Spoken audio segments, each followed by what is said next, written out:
All right, guys, so before we get started, are there any questions over any of the assignments that we've had thus far? Any questions over any of the assignments? We're good with the assignment so far? Now, what we're doing today is going to be a little bit of a jump from what we did yesterday in the last few days of solving radicals. And what we're talking about today is operations on functions.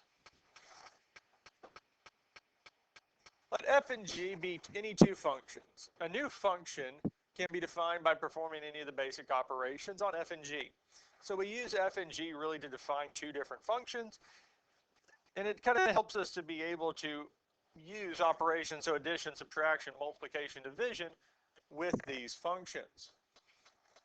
Well, if we say f plus g of x is just the same as saying f of x plus g of x. We're just adding the two functions together. Or we can say the same thing about subtracting.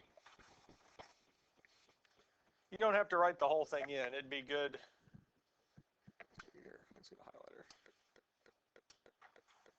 Mainly what's going to be in the definition. If you can get what's in the definition, that'll be good. So f plus g of x is f of x plus g of x. We're adding the two functions together.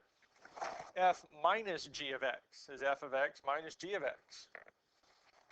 What do we think about f times g of x? It's going to be, well, f of x times g of x. And our last one, f over g of x, f divided by g of x is f of x divided by g of x. We're just dividing the two functions.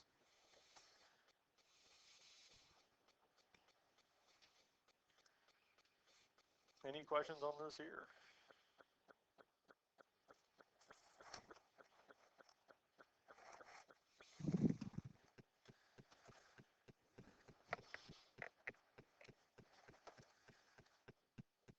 The domain of the sum, difference, product, and quotient functions consists of the x values that are in the domain of both f and g.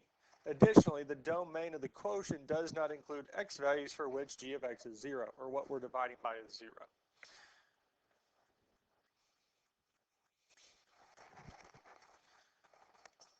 So let's look at the first one here. We're not going to worry too much about the domain. We're mainly just going to be focused on adding these two here. So what we're going to do is take f plus g of x. Let's get your pen. F plus g of x. And once we find it, then we're going to evaluate it for when x is 4.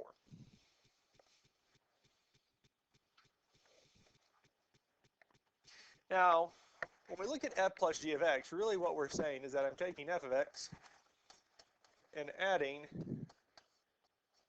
g of x to it. Well, what is our function f of x? So 3 square root of x. We'll do 4 here in a second, yes. Plus.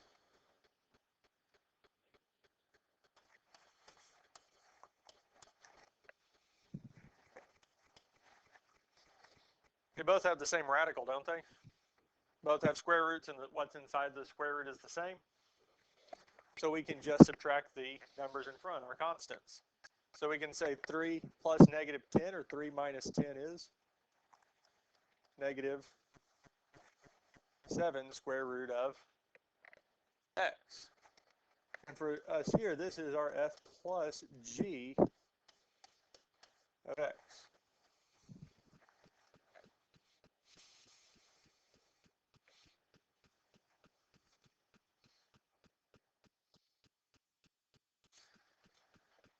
So we're almost done with this because we still need to evaluate for when it's 4, yes? So what they're wanting us to find for the second part is f plus g of 4. And we could have plugged it into f of x and g of x and done those individually and then added the two together. Or we can work with our new f plus g of x function, which is our negative 7 times square root of x. So now we're saying negative 7 times square root of 4. Now at this point here, we could have typed this, and we can type this into the calculator because negative 7 times square root of 4 is something we can plug in. If we did this by hand, what's the square root of 4? So we'll take negative 7 times 2, which is negative 14. So f plus g of 4 is negative 14. That's it. Questions on this here? Are we good with this here? Yes?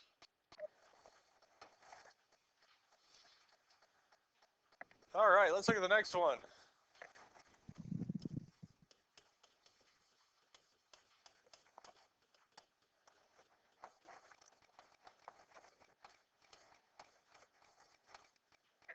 So we're going to find f plus g of x and f plus g of 16. We're going to do both of these here.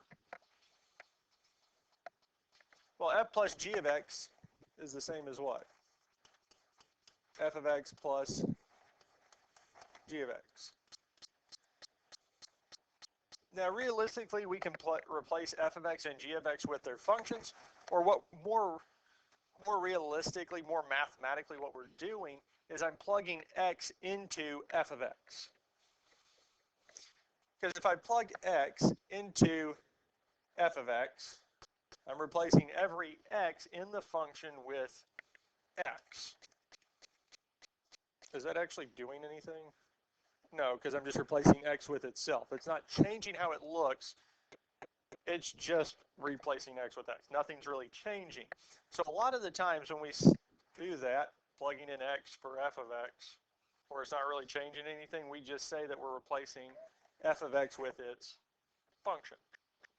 Does that kind of make sense? It'll make more sense, especially if we had said f of y.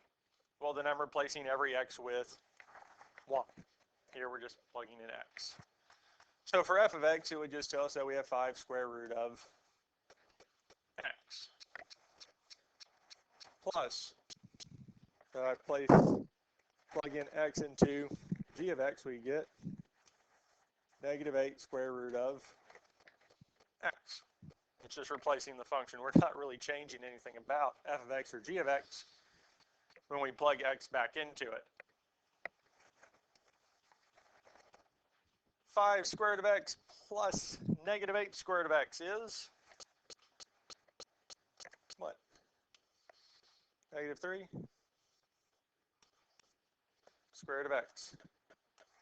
So our f plus g of x is negative 3 square root of x. That's it.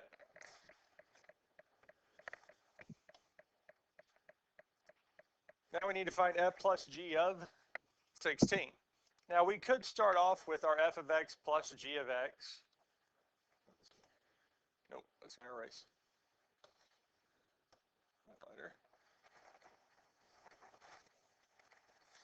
So we could go back to this kind of form here, plug in 16 for both of the x's, but that doesn't make a whole lot of sense because doing that would be the same as plugging in 16 into our negative 3 square root of x. It's going to give us the exact same value.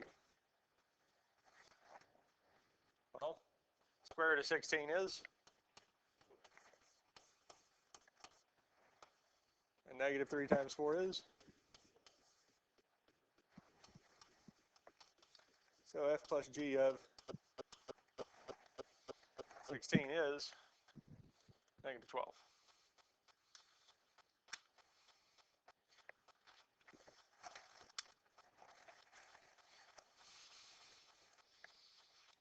And that's all we have to do for this here. Questions on this? Are we ready for the next one?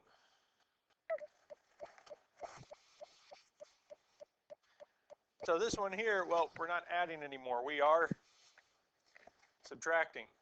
So what we're going to find is f minus g of x. Well, that's the same as saying f of x minus g of x.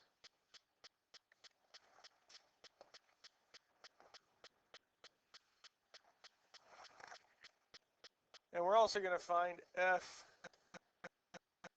minus g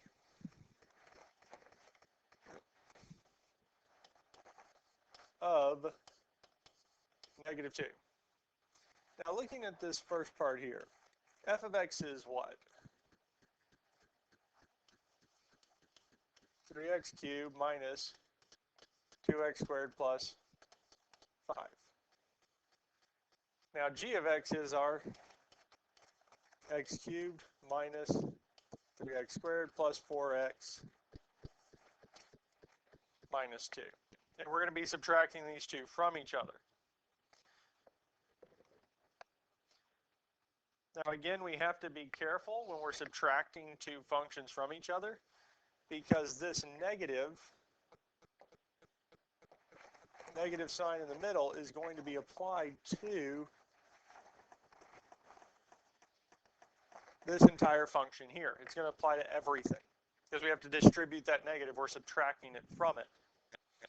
So really what we're saying here is that the first one, 3x squared minus 3x cubed minus 2x squared plus 5, none of the signs for that one's going to change because we don't have a sign in front of the f of x, so it's going to stay positive. But we do have the subtraction sign in front of the g of x, so everything in the function, g of x's sign is going to change from positive to negative or negative to positive because we're subtracting it. So we're going to have negative x cubed. Since the x cubed was positive, since the 3x squared is negative, it's going to become positive 3x squared. Since the 4x was positive, it's now going to become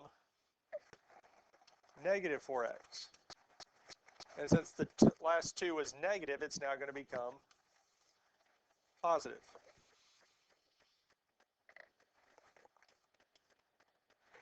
Any questions on this here?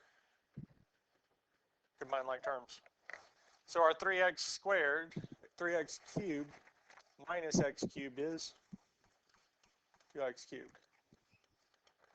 Negative 2x squared plus 3x squared is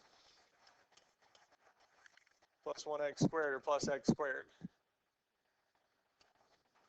Minus 4x, because since there's no other x's, it's just going to stay. And our 5 and 2 would give us plus 7. So f minus g of x is this here. 2x cubed plus x squared minus 4x plus 7. Now we're almost done because we still need to find out or evaluate this when x is negative 2, yes? So really what we'll do is we'll take this function like we've been doing and plug in negative 2 where x is for every single point. So we'll have 2 times negative 2 cubed plus negative 2 squared minus 4 times negative 2 plus 7. And again, at this point here, we can type this entire thing into the calculator. It's just numbers. We can plug it all in. Now, if we work this out step by step, negative 2 cubed would be negative 8. Negative 2 squared is positive 4. Negative 4 times negative 2 would be plus 8 plus 7. 2 times negative 8 is going to be negative 16. 8 and 7 is 15, plus 4 is 19. And negative 16 plus 19 is? That's it. That'd be our other answer. Any other questions on any of this here?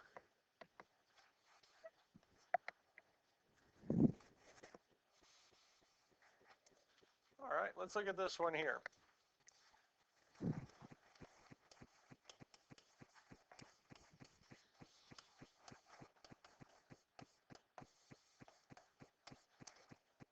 Well, f minus g of x is going to be our f of x minus g of x. We're just subtracting these two functions from each other.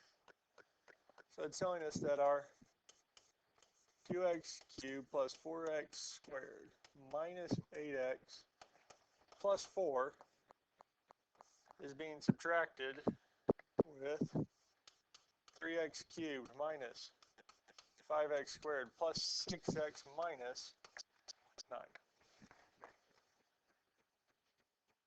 We're subtracting these two functions from each other. Now, if we can keep track of the signs, we could go on and subtract from here. Do 2x cubed minus 3x cubed, 4x squared minus negative 5x squared, negative 8 minus 6x, and 4 minus negative 9. But it might be helpful to go on and distribute that negative and drop the parentheses. And it would make the 3x cubed negative, make the 5x squared positive, make the 6x negative, and make the 9 positive. So it's good to distribute that negative, especially if you know you're more likely to forget to distribute it or apply it to everything in the second set of parentheses. But once we do that, we can combine like terms. So 2x cubed minus 3x cubed is going to be negative x cubed. 4x squared plus 5x squared is going to be plus 9x squared. Negative 8 minus 6 is going to be, and 4 plus 9 is plus. So that there is our new function for f of x minus g of x, or f minus g of x. And what's the last thing we need to do? Evaluate it for what? Negative 1. So what we can do is just take this function and plug in negative 1 for every place that there is an x, because what we're evaluating for this here is f minus g of negative 1. And this here gave us what f minus g of x is. And again, at this point here, we could type this whole thing in. And it would tell us the answer.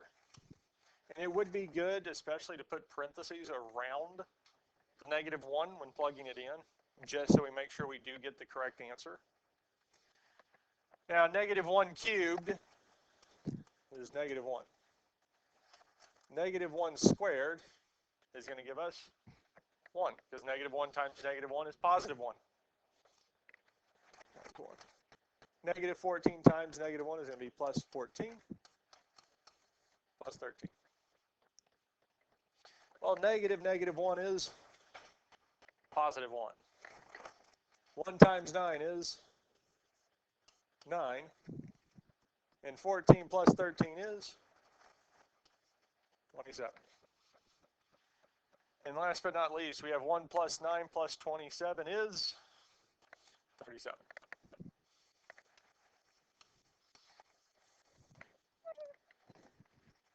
And that's it.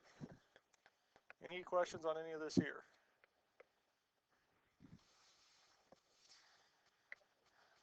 Anybody's mind blown so far?